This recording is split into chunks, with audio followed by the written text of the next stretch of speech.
네, 오늘 우리 신구대학교 식물원에 와 있습니다.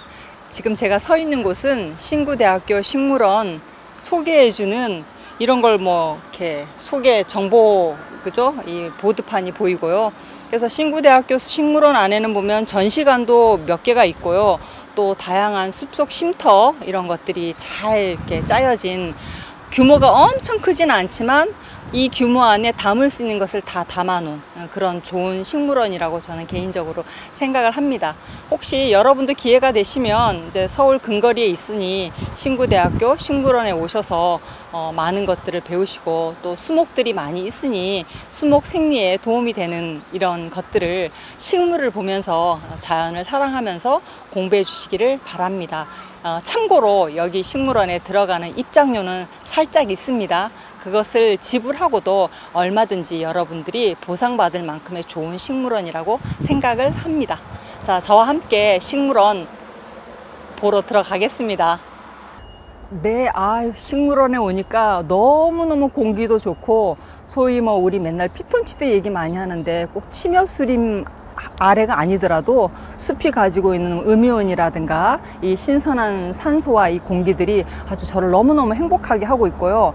여기에 왕벚나무도 보이고 느티나무도 보이고, 또 제 뒤에는 작은 이제 폭포를 인공적으로 만들었어요. 근데 이 폭포에 있는 나무들을 잠깐 보니 이제 목본류인 나무와 초본류인 풀이 이렇게 같이 공존하고 있는데, 이렇게 음지가 좀 지고 수분이 많은 계곡 주변의 산에를 가면 우리가 많이 볼 수 있는 나무 중에 대표적인 게 이 생강나무라는 거거든요. 아마 여러분들은 생강나무에 대해서 많이 들어보셨을 거예요. 그죠? 이렇게 잎을 지찢어서 이렇게 코에다가 냄새를 맡아보면 생강 냄새가 나고, 그 이제 휘발성 향기 물질입니다. 그래서 이런 그늘지고 습한 곳에는 생강나무 같은 수목들이 잘 생장을 하고 있고요.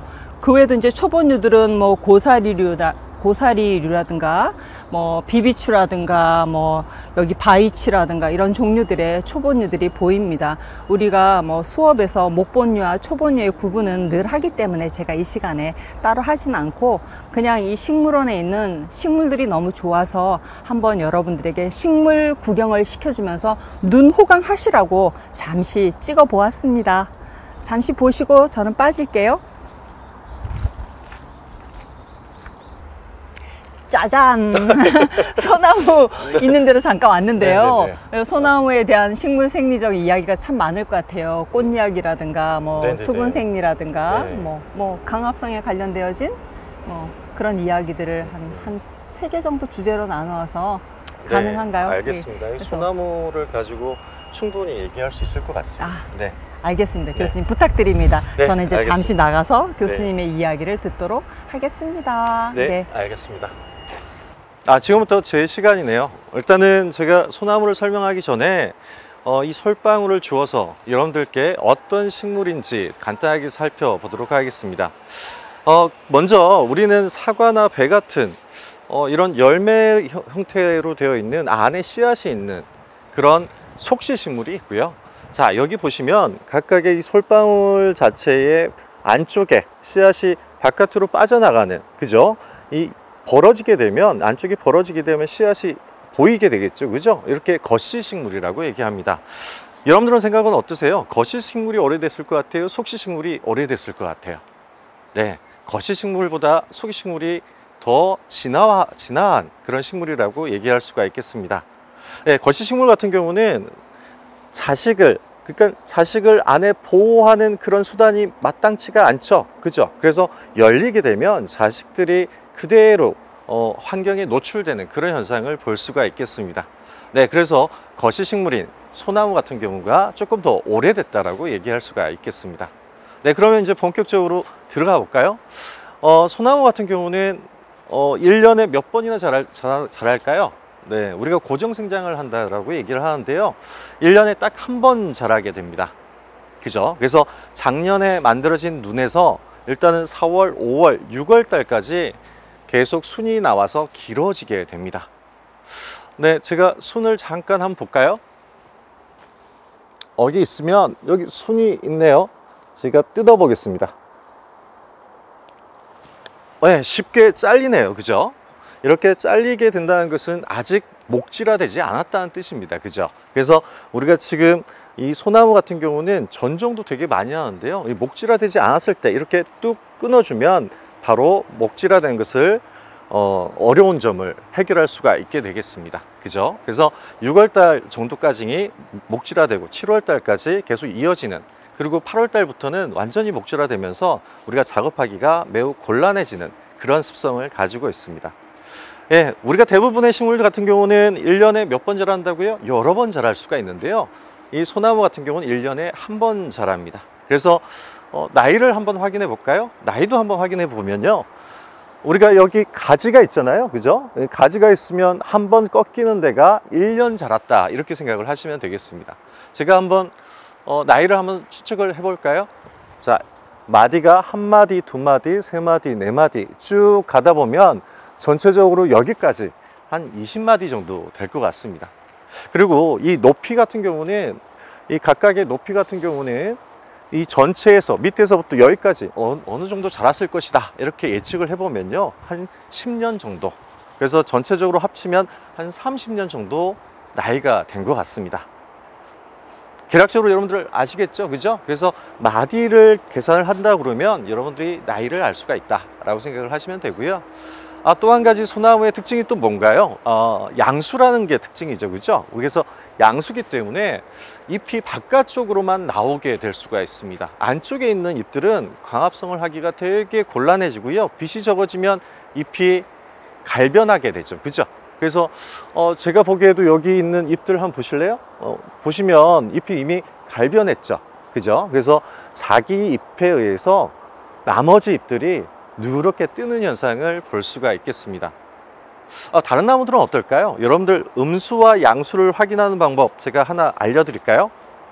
나무 밑에 한번 들어가 보세요. 저처럼 이렇게 들어가 보면요, 밑에 잎이 많으면 음수겠죠. 그죠? 그래서 소나무처럼 밑에 잎이 없고 바깥쪽으로만 잎이 있다, 그러면 양수라고 생각을 하시면 되겠습니다. 네, 여기까지 따라오셨나요? 그러면 또 뭐 가지고 해볼까요? 우리가 소나무 같은 경우는 또 수분에 대한 어떤 요구도가 어느 정도인지도 확인을 한번 해볼까요? 일반적으로 활엽수가 침엽수보다 조금 더 빨리 성장하는 특징을 보입니다. 그 이유는 도간이 아니라 가도간을 가지고 있는 소나무는 물을 많이 올리지 못하기 때문이죠. 그죠? 그래서 소나무 같은 경우는 천천히 물을 올리면서 생장을 하게 됩니다. 활엽수는 도간으로 되어 있기 때문에 밑에서부터 물이 그냥 펌핑 되듯이 쭉쭉 잘 올라가는 특징을 보입니다. 특히 여름 때는 어떨까요? 여름 때 같은 경우는 물의 요구도가 되게 많이 필요하죠. 그죠? 그래서 지금은 증발산량이 되게 많은데요, 이 증발산량에 의해서 우리가 전체적인 나무의 어떤 수분 생리를 확인을 할 수가 있겠습니다. 특히 자, 이거 한번 보실래요? 잎들 한번 보자고요. 잎 같은 경우는 매우 가냘프죠. 그죠? 그래서 이렇게 침엽 형태로 되어 있는데요, 우리가 알고 있는 많은 나무들, 저 바깥에 보시면 활엽수들이 있죠. 이것들과 비교해 보면 어떤 게 더 널쩍하나요? 바로 활엽수겠죠. 그죠? 그래서 사실은 잎이 넓으면 그만큼 증산작용을 많이 합니다. 여러분들 그것도 아시나요? 이 곰들을 보더라도 북극곰의 귀가 왜 작아지는지 아세요? 열이 많이 뺏기기 때문이죠. 그죠? 마찬가지로 잎들 같은 경우도 잎이 넓으면 수분을 많이 뺏길 수밖에 없습니다. 그죠? 그래서 거기에 따른 증산량이 되게 많아지고요. 가도관을 가지고 있는 소나무 같은 경우는 어때요? 네, 물이 조금씩 올라갈 수밖에 없고요. 그래서 이렇게 잎이 아주 얇아야지만 탈수 현상이 적어지게 됩니다. 물론 기공의 차이도 있겠습니다. 기공이 어떻게 생겼을까요? 이 침엽수의 기공은 안쪽으로 들어가 있습니다. 그래서 탈수작용이 적다. 만약에 소나무가 탈수작용 때문에 누렇게 뜨기 시작한다면 여러분들 소나무를 살릴 수 있을까요? 살리기가 어렵습니다. 결국은 이 소나무 같은 경우는 잘 참는, 물이 부족하더라도 잘 참는 능력을 가지고 있지만요, 결국은 한번 참고 있다가 증상이 나타나면 죽게 되는 그런 형상을 볼 수가 있겠습니다. 네, 수분에 대해서 살펴봤는데요, 이제 열매에 대해서도 다시 한번 살펴볼까요? 여러분들 소나무 열매가 꽤 많이 보이시나요? 그죠? 그래서 이렇게 열매가 많이 발생을 하게 되면요, 내년에 열매가 많이 안 맺힌다는 것 아시나요?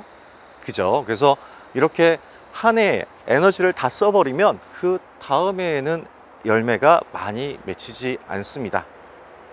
이거는 이 나무들의 습성이라고 얘기할 수가 있겠습니다. 햇빛을 통해서 에너지를 만들고요, 그 강합성을 통해서 만들어진 포도당을 어디에 쓸 것이냐, 이게 되게 중요하거든요. 열매면 만드는데 다 써버리면 어떻게 되나요? 그 다음 해에 양분이 부족해서 열매를 또 맺지 못하는 그런 현상을 볼 수가 있겠습니다. 네, 소나무에 대해서는 간단하게 설명드렸는데요, 나머지 우리 한렵수도 한번 간단하게 살펴볼까요? 네.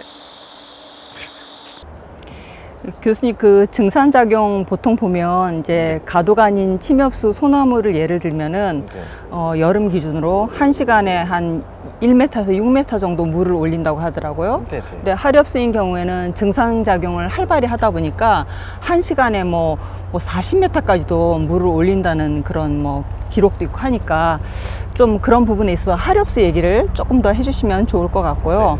또 밤에는 증산을 거의 하지 않으니까 뭐 그래도 물은 뭐 1, 2cm 이렇게 올린다는 얘기는 있었어요. 그게 어떻게 가능한 건지도 조금 궁금하기도 하고, 여기 하렵수와 또 그 주변에 있는 식물들 이야기를 좀 해주시면 좋을 것 같습니다. 네, 네, 감사합니다. 네. 네, 이제는 한렵수로 넘어가 보도록 하겠습니다. 우리 소나무에 대해서는 많이 배우셨잖아요, 그죠? 그러면 우리 주변에 있는 이 한렵수에 대해서, 소나무보다 더 많은 한렵수에 대해서 살펴보도록 하겠습니다. 일단은 여러분들 보시기에는 어떠신가요? 지금 숲이 좀 아름들이 꽉 차 있는 느낌이죠, 그죠?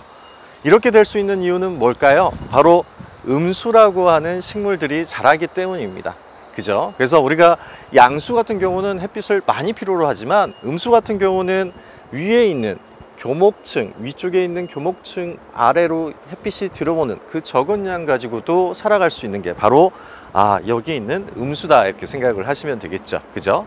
여러분들이 보이시는 이 수국, 그죠? 수국 같은 경우도 음수에 포함이 된다라고 얘기할 수가 있겠습니다, 그죠? 그리고 저기 뭐가 있나요? 주목도 있네요, 그죠?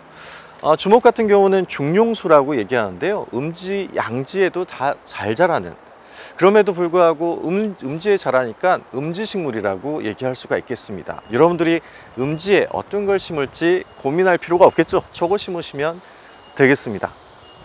자, 그러면 이 한렵수와 앞서 말씀드렸던 침엽수가 어떤 차이를 보이는지 저와 함께 간단하게 살펴볼까요?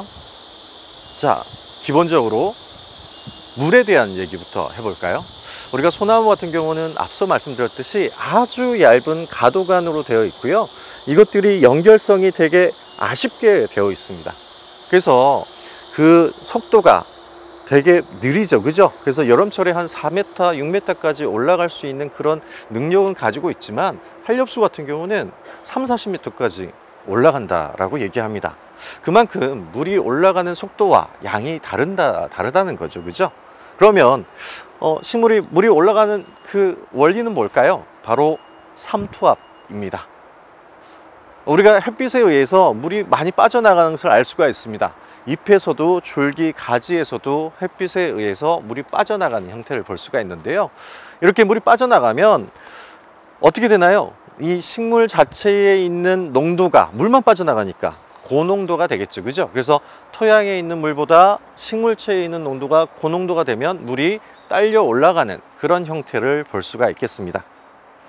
네, 물이 많이 올라가는 대신에 뭘 많이 할까요? 강합성도 많이 하겠죠, 그죠? 그래서 침엽수보다 한렵수가 조금 더 빨리 자라는 그런 형태를 볼 수가 있습니다. 네, 이 단풍나무도 있네요. 단풍나무 같은 경우는 어떤가요? 단풍나무도 음지식물이라고 얘기할 수가 있겠죠, 그죠? 그래서 우리가 산에 가보면 밑에 많은 식물들이 있다는 것은 음지식물이 많다라고 얘기할 수가 있는 거고요. 그런데 우리가 보면 일반적으로 숲에 가보면 밑에 식물들이 거의 없어요. 언제 많은 식물들이 나타날까요? 바로 이 큰 나무들이 잎이 맺히기 전이죠, 그죠? 그래서 4월달, 5월달까지 그때 식물들이 많이, 꽃피는 식물들이 나타나다가 위에 숲이 닫혀버리는, 그죠? 수간층이 형성되면서 닫혀버리는 그런 상황이 생기면 결과적으로는 어떻게 될까요? 네, 밑에 있는 식물들이 이제는 씨앗을 날리고 생존을 마감하는 그런 형태를 많이 볼 수가 있겠습니다. 그래서 우리가 정원을 가꿀 때는 어떻게 해야 되나요? 음지식물과 양지식물을 매우 조화롭게 식재를 해야 되겠죠. 그죠? 네, 오늘 여기까지 할까요? 네, 침엽수와 한엽수에 대해서 좀 살펴봤는데요. 여러분들 밖에 나가면 이 자연과 함께 그런 공부를 잘 할 수 있는 그런 많은 여건들이 조성되어 있으니까요. 집에서만 있지 마시고 이렇게 자연과 함께 같이 느껴보시기 바랍니다. 저는 물러가겠습니다. 수고하셨습니다.